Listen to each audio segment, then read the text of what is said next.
කෙලෙහි ගුණ නැති මිනිස්සු අපිව දාලා යද්දි එයාලට නිදහසේ යන්න දෙමු. ඒ වගේ මිනිස්සු ළඟ ඉඳලා මොකටද? අපේ කෙලෙහි ගුණ අපි බලාගමු.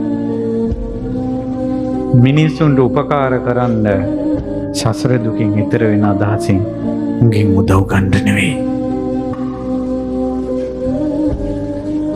දරුවෝ බිහි කළා නම් යුතුයකම් ඉෂ්ට කරන්න උන්ගෙන් වතුර බොන්න හිතාගෙන නෙවෙයි.